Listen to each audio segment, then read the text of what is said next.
Eu vou começar compartilhando a tela com vocês da minha apresentação, porque falando de astrologia sem um guia, sem um norte, sem uma palavra escrita, uma figura, realmente fica muito complicado para nossa mente se engajar, porque é um assunto que às vezes se torna um pouco subjetivo demais, né? Você vai ver isso. Então, deixa eu só compartilhar com vocês,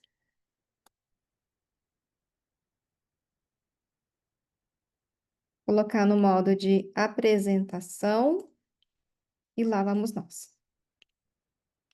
Então, vamos lá. Karma. A gente vai começar a falar sobre o karma, por quê? O karma é a base da astrologia védica. Todo o estudo sobre astrologia védica é baseada, é focada, é voltada para um estudo sobre o karma. O karma nada mais é do que uma ação. Então, é uma ação que a gente faz hoje, por exemplo, e a gente vai obter as consequências dessas ações de hoje. São ações que a gente já fez lá no passado. Se você quiser pensar que você já viveu várias vidas, então são todas as ações que você já fez durante a sua vida, elas têm uma repercussão, e essa repercussão a gente chama de karma. E também as ações que a gente ainda vai fazer de acordo com as condições que a gente vive hoje, de acordo com o nosso karma de hoje. Então, é um assunto que ele se intercala, que ele se mistura, né? Ele entrelaça entre passado, presente e futuro. Só que nesse presente, passado e futuro, né, nesse passado, presente e futuro, a gente só tem total controle, né, sobre o hoje, sobre o nosso momento de hoje. Então, a gente vai estudar os karmas passados, a gente vai tentar entender os karmas futuros, mas o futuro não chegou e o passado não volta mais. Então, a gente tem uma ação, um poder de ação muito forte hoje no momento presente. É por isso que entre passado, presente e futuro, o momento presente tem uma importância muito maior, pelo menos nesse método, ele vai ter uma importância muito maior, porque é o que permite você a se libertar de situações que te desafiaram durante muito tempo, e o seu poder de ação, de fazer uma transformação, de fazer uma mudança em cima disso, está presente agora. Então, a gente vai falar um pouco sobre o karma. É muito breve e eu tenho certeza que você vai adorar. Então, vamos lá. Então, sobre o karma. Deixa eu só ver como é que eu faço para mudar a apresentação. E tipos de karma, então, segundo a filosofia védica. No estudo da cultura védica, a gente vai ver que um karma não é um só. Como eu falei para vocês agora há pouco, a gente tem o karma que está acontecendo agora, o karma que a gente já fez, que a gente está colhendo agora, o karma que a gente vai ainda fazer, porque a gente não consegue deixar de agir no mundo. Então, com certeza, a gente vive hoje gerando mais karma. E a gente vai categorizar esses karmas para a gente poder entender melhor como é que ele funciona, como é que é a engrenagem do karma. Então, a gente vai separar, a gente não, a cultura védica vai separar o karma em, número um, Santita Karma, que é o acúmulo total dos karmas passados, de repente de vidas anteriores, se você acredita nisso. Então, você pode imaginar que toda a sua existência, que é muito longa, né? Que você não se lembra. Então, você já viveu tanta coisa e você já agiu tanto no mundo que esses karmas, eles ainda geraram outras consequências e que você tá ali com tantas consequências, com tantos karmas acumulados, que não é possível que a gente consiga eliminar ou viver ou queimar todos os karmas numa vida só.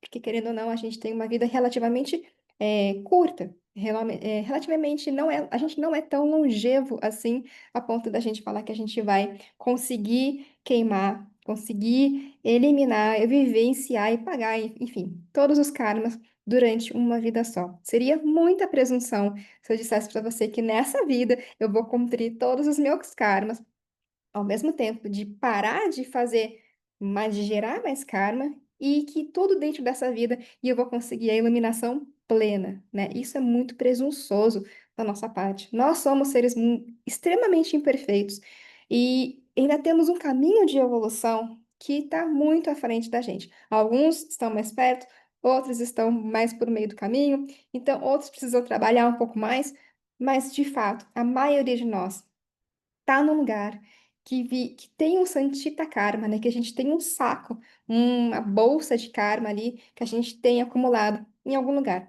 E aí eu coloquei aqui que você pode imaginar que isso é como se fosse o que a gente chama de cloud, né? De uma nuvem. Quando a gente hoje, com a nossa tecnologia, a gente não precisa mais ter tanto HD para cá, HD externo. A gente tem um espaço no lugar e esse lugar a gente acumula todos os nossos karmas. Tá bom? Então, seguindo aqui. Ah, segundo tipo de karma é o Prarabdha Karma. O karma, então, o Santita Karma, que é todo aquele karma que a gente tem acumulado em algum lugar. Esse karma, a gente pega uma parte dele, como eu falei, a gente não tem uma vida tão longeva para poder eliminar todos os karmas de todas as vidas.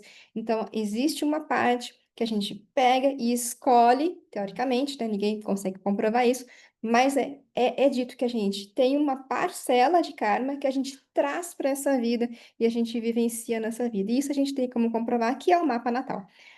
E o mapa natal tem escrito, desenhado, né? Claro que ele está em forma de desenho ali, e ele simboliza, né? Através da interpretação que a gente faz dos símbolos, a gente consegue ver qual é o karma que você vai viver nessa vida. Esse é o Prarabdha Karma, tá bom? Então, esse é o karma que você está vivendo hoje, é esse o karma que a gente estuda, e é baseado nesse karma que a gente vai se trabalhar e vai se lapidar nessa vida.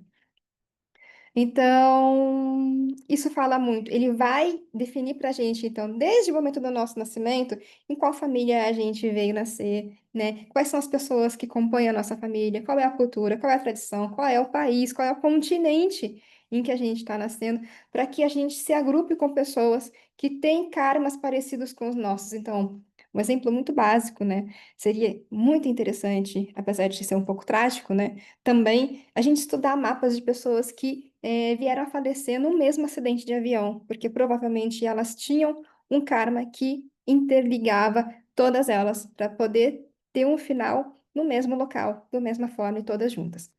Então, a nossa família de nascimento, as circunstâncias da nossa infância, como é que a gente cresceu, como é que a gente foi educado, o que foi que a gente viu, para onde que a gente foi, quem esteve presente na nossa vida. Isso define os nossos talentos, define os nossos condicionamentos, a nossa forma de pensar, o nosso modo de ver o mundo, a nossa forma de sentir as coisas, e tudo isso também é o que define qual é o karma que você vai viver nessa vida. E tudo isso está desenhado no mapa, e o mapa também indica como é que tudo isso se apresenta durante toda a sua vida. Então, são karmas que a gente, teoricamente, não pode evitar, né? Porque já está escrito e a gente já está aqui. Então, você já tomou, você já entrou na viagem, não pode mais sair. Agora a gente tem que chegar até o destino final. Bom, o terceiro tipo de karma é o Kriyamana Karma ou Agami Karma. São as ações que a gente está criando agora. Então, hoje eu estou vivenciando karma e baseado naquilo que eu devo recolher como consequência daquilo que eu fiz, isso seja bom ou seja ruim, porque existe karma bom e existe karma mal, tá? Existe karma, não é bom ou mal, mas existe um karma que é agradável, que são karmas bons, são méritos, que a gente chama de méritos, existem deméritos, que são situações que a gente não gosta muito de viver, né? Sofrimentos, mortes, perdas, enfim.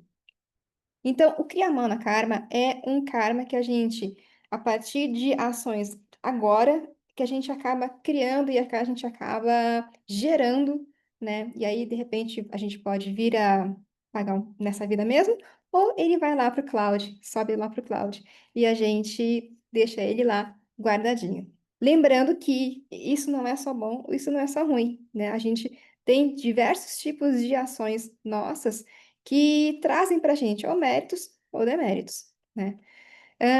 Então, esse karma que a gente está gerando agora influencia tanto essa vida quanto a próxima. Depende de como é que você está gerando isso, né? Então, e aí entra uma questão que a gente fala sobre livre-arbítrio e as nossas escolhas. Por quê?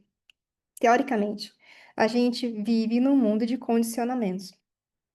Quando você tenta se lembrar de uma situação. Por exemplo, quando a pessoa leva um susto e ela é muito reativa, não tem como você fingir uma emoção durante um susto. Por quê? Você está no modo instintivo. Então, mais ou menos assim, é como a gente vive hoje. A gente vive no modo de condicionamento, de várias reações que a gente tende a ter, mesmo antes da gente pensar. Aliás, muito antes da gente pensar, a gente sente, a gente reage, a gente pensa, e depois é que a gente vai falar, e depois é que a gente vai fazer. Então, está muito antes da ação. É por isso que, de acordo com a maneira como você foi criado, nasceu, foi criado, o que você viveu, as suas experiências, definem bastante dos seus condicionamentos, das suas tendências. E quando acontece alguma coisa, o livre-arbítrio, na verdade, a sua capacidade de escolha consciente, muitas vezes ela é muito pequena, porque você está num modo reativo que é tão grande, é tão forte, tão presente que você não consegue realmente analisar a situação com clareza. E é esse o objetivo do mapa natal, né? A análise do mapa natal mostra exatamente quais são as tendências, esses condicionamentos que você deveria trabalhar, lapidar ou evitar para que num dia em que você, nos momentos em que você precisar tomar grandes decisões, você tenha clareza o suficiente para poder tomar a decisão baseado na sua escolha livre, né? E não em condicionamentos. E aqui tem um exemplo da trilha da praia, porque a gente diz assim, ah, mas é muito difícil eu mudar um hábito. Mudar hábito é a coisa mais difícil da nossa vida. E quando a gente está lá na trilha na praia, né, na casa da praia, tem uma trilhazinha que quem já ficou ali perto da praia, tem uma trilhazinha que sai lá perto da sua casa, onde você está ficando e leva até a praia. E tem uma mata, né? Existem vários caminhos que a gente pode seguir até a praia, existem várias linhas que a gente pode traçar para ir até a praia.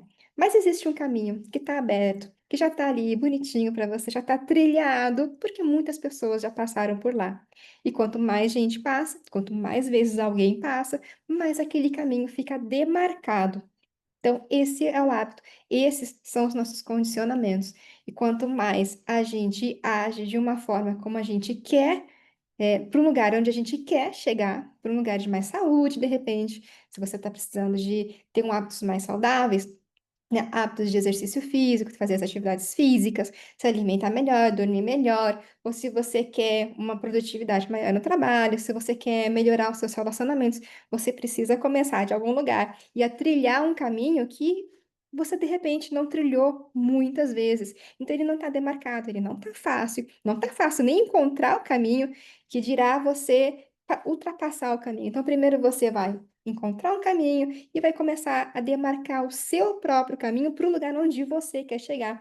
E é aí que o mapa ajuda você a enxergar com maior clareza que caminho que é esse, para onde você quer ir e quais são as suas capacidades para chegar lá, capacidades realísticas, né? Como é que você realmente é, olhando para você de uma maneira muito honesta, para você tentar entender qual é a melhor forma para você, porque muitas vezes o que funciona para uma pessoa não funciona para todo mundo, né? Infelizmente ou felizmente.